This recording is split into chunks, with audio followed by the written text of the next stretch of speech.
នៅក្នុងភូមិតូចមួយនៅជាប់មាត់ទន្លេមាននារីស្រស់ស្អាតម្នាក់ឈ្មោះនាងម៉ាលីនាងចិត្តល្អចូលចិត្តធ្វើបុណ្យហើយមានរូបរាងស្រស់ស្អាតសក់វែងខ្មៅរលោង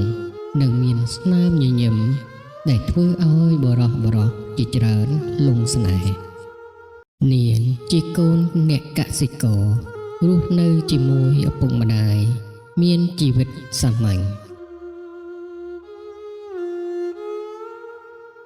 ថ្ងៃមួយនៅពេលនាងម៉ាលីទៅយកទឹកទៅមាត់ទន្លេនាងបានជួបបរិសុទ្ធវ័យក្មេងម្នាក់ឈ្មោះសុជាតិគាត់ជាកូនអ្នកមាននៅក្នុងភូមិជិតខាងមានរូបរាងសង្ហាឆ្លាតវៃនិងចិត្តល្អពន្លឺព្រះអាទិត្យដែលបានកំពុងឆ្លុះលើផ្ទៃទឹកទន្លេធ្វើឲ្យអ្វីគ្រប់យ៉ាងមើលទៅស្រស់ស្អាតនាងម៉ាលីកំពុងអង្គុយសម្លឹងមើលទឹកហូរស្រាប់តែសុជាតិជិះសេះមកដល់ក៏សួរថាហេតុអីបានជាម្ដងទឹកតែម្នាក់ឯងមិនខ្លាចខ្មោចលងទេឬណែអ្នកនាងធុងទឹកធ្ងន់ណាស់ឲ្យខ្ញុំជួយលើកទេសុជាតិនិយាយដោយស្នាមញញឹមនាងម៉ាលីងើបមុខមើលក៏ស្រាប់តែលង់ស្នេហ៍សុជាតិហើយមុខឡើងក្រហមព្រឿងម៉ាលីក៏បាននិយាយថាអរគុណណាស់បងប្រុសហើយនាងក៏ដើរទៅយកធុងទឹកត្រឡប់ទៅផ្ទះវិញសុជាតិក៏ចុះពីលើសេះគាត់ដើរទៅជួយលើកធុងទឹកដាក់លើស្មានាងហើយក៏ដើរតាមនាងរហូតដល់ផ្ទះពីថ្ងៃនោះមកសុជាតិគាត់តែងតែមករកនាងម៉ាលីនៅមាត់ទន្លេនិយាយរឿងរ៉ាវប្រវត្តិផ្ទាល់ខ្លួនប្រាប់គ្នាទៅវិញទៅមកយូរទៅស្នេហាក៏ចាប់ផ្ដើមកើតឡើងរវាងពួកគេទាំងពីរ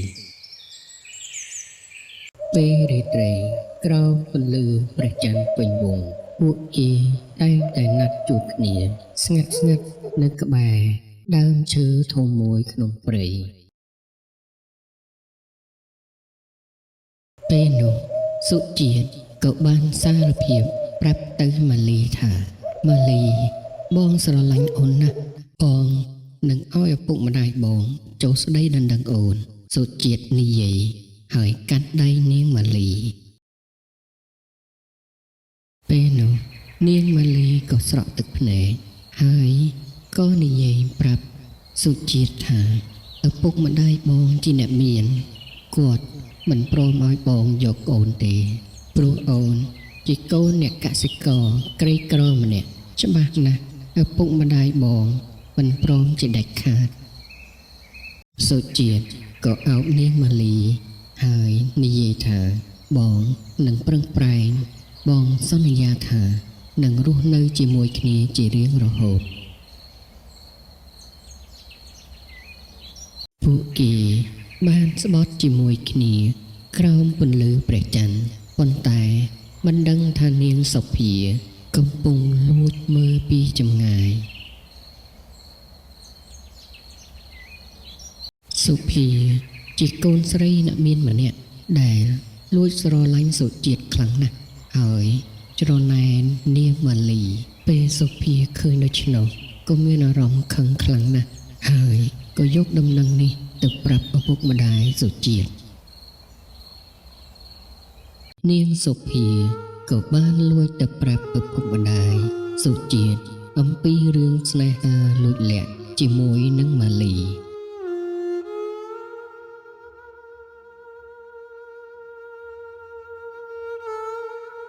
ឪពុកសុជាតិក៏ខឹងសម្បាជាខ្លាំងហើយបង្ខំឲ្យសុជាតិ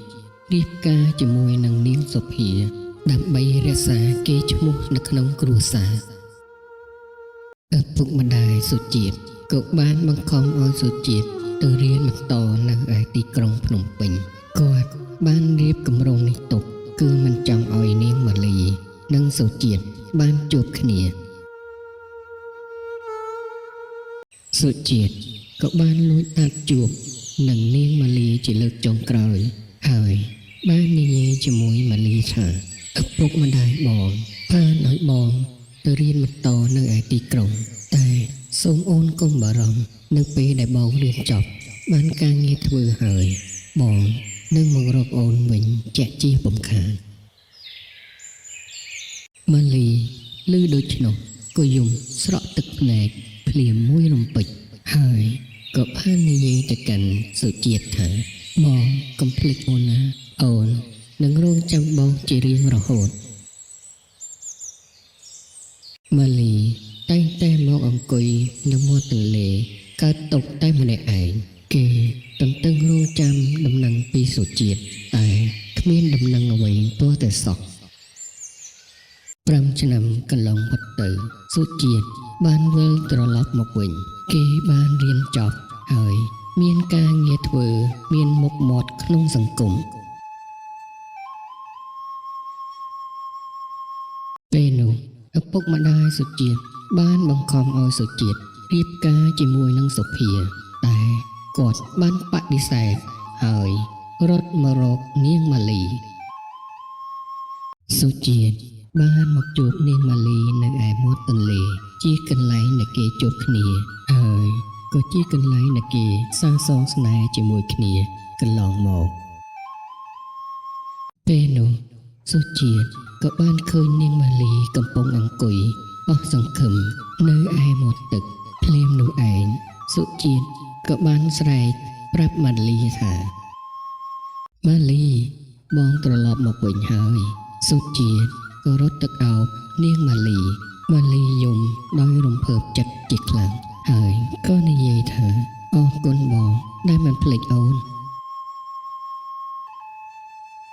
ចាប់តាំងពីថ្ងៃនោះមកពួកគេទាំងពីរនាក់បានរៀបការនៅជាមួយគ្នាទោះបី